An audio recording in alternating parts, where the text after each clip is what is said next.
Draga djeco, sve vas pozdravljam. Ja sam Lidija Pavlović-Grgić, pišem za djecu i odrasle, a danas ću vam čitati priču Rod iz moje nove knjige Najjača riječ.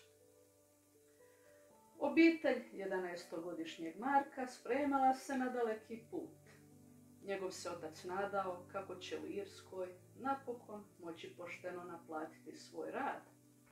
A majka je za sina priželjkivala svjetliju budućnost na drugom kraju svijeta.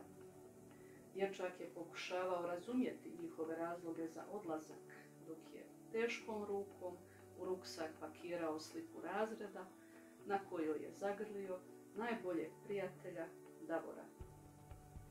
Tata kaže da ćemo tamo lijepo živjeti. Pokazivao mi je neke slike. Lijepo je tamo, zeleno, uredno, puno dvoraca, kao iz bajke. Samo, meni je ljepše ovdje u nas, u Brotnju, rekao je Davoru pred polazak. Kažu da u Irskoj nema zmija, a ovdje u nas samo što ne ručaju s nama. Davor je pokušavao razveseliti razgovor. Čumu, onda vjerojatno nema ni guštera. Marko razrogači oči.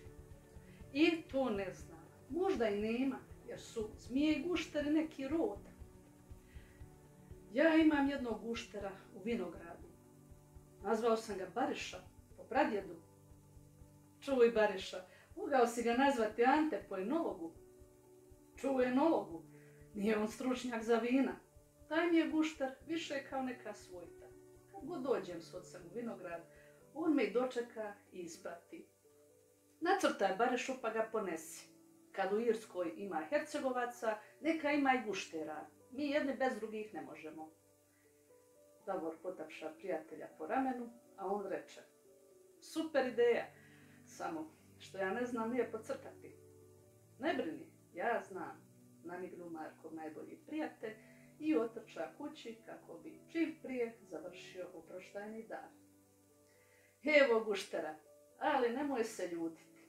Nisam stigao do Bariše, nacrtao sam njegova prijatelja Jakišu koji živi ispod mojih stepenica. Tako ti i Jakiša idite u svijet, a Bariša i ja ostajemo ovdje čuvati kuću i vinograd. Davor pokaza sliku koja će zauvijek povezivati najbolje prijatelje u veliki zagrljaj, satkan od sunca, dolina, uzvisina i običaja rodne grude, zagrljaj zbog kojeg će Marko, rastući u drugoj zemlji, zauvijek ostati osunčani trs u vinogradu svojeg pradjeda.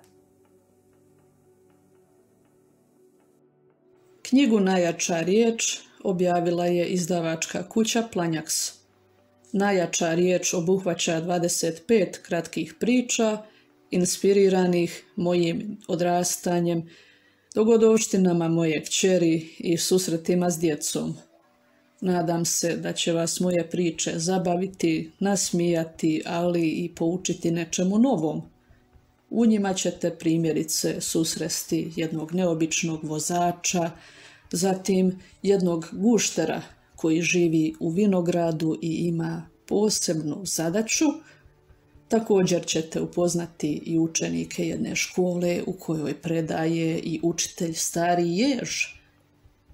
Također tu su i djeca junaci, priča o prijateljstvu, o različitim lijepim događajima i možda vas ona potaknu i na dobra djela, i na kreativnost, i na neke lijepe misli. Tu su i moje ilustracije. Ja inače uživam crtajući i pišući za djecu. To je najljepši posao na svijetu i evo, možda sve ovo što vidite i čujete i vas inspirira da nešto nacrtate ili napišete, pa možda i ja jednoga dana dođem na promociju neke knjige ili na izložbu nekoga od vas i opet dođem do neke zgodne ideje koja će postati priča i ilustracija. Sada pročitajte Macinu priču, prvu u zbirci Najjača riječ. Nadam se da ćete uživati. Ja vas pozdravljam. Budite zdravi, veseli, kreativni i uvijek budite svoji i ponosni na sebe.